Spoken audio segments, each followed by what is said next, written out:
என் அக்கா வந்த நேரம் அந்த வீட்ல சந்தோஷம் போயிடுச்சுன்னு யாரும் பேசக்கூடாது. அவ கல்யாணம் பண்ணிட்டு வந்து அந்த வீட்டை வாழ வச்சதாதான் இருக்கணும்.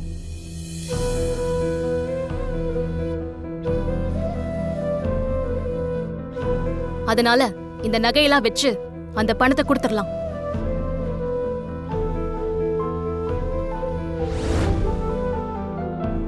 ஆனா இனிமே எந்த திருட்டுத்தனமும் நடக்க கூடாது. முறைப்படிதான் நடக்கணும். மங்க,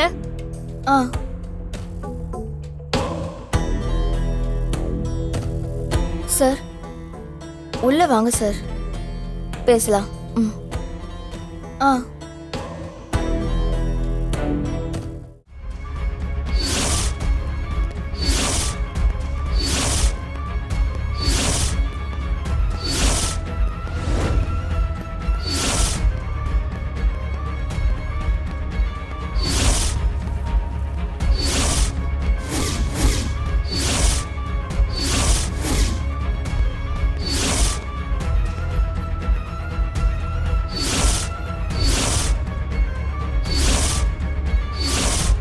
வாங்க சார். மீனாட்சி, நீ சொன்ன மாதிரி நான் எல்லாம் எடுத்துட்டு வந்துட்டேம்மா. 10,50,000 இதுல இருக்கு.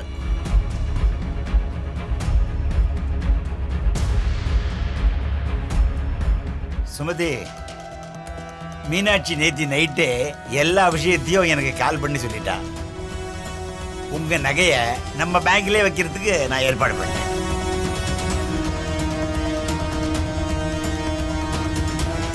மீனாட்சி, நீ கேட்ட மாதிரியே டாக்குமெண்ட்ஸ் எல்லாம் ரெடி பண்ணிட்டேன்.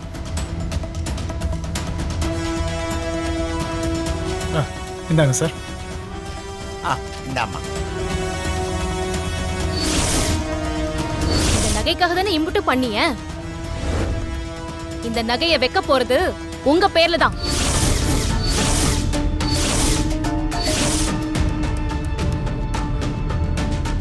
இந்த நகைக்கு நீங்க தான் பொறுப்பு.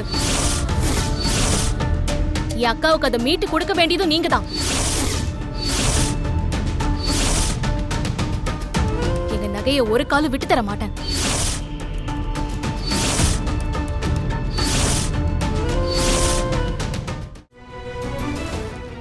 கையெழுத்து போடுங்க.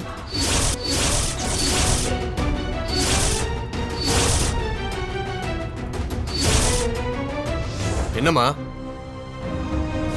கையெழுத்து போட்டு அவங்க கிட்ட பணத்தை கொடுக்குறீங்களா இல்ல உங்க பேரனை அரெஸ்ட் பண்ணி கூட்டிட்டு போட்டுமா?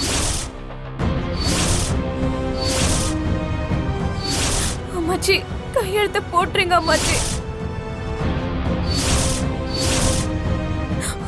ப்ளீஸ், எனக்காக.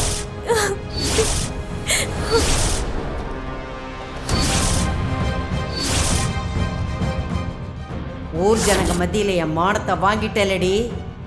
நீ ஜெயிச்சிட்டேன்னு மட்டும் நினைக்காத. உன் அக்கா என் வீட்டில் தானே இருப்பா. உன் மொத்த குடும்பத்தையும் என்ன கதி ஆக்குறேன்னு பாரு.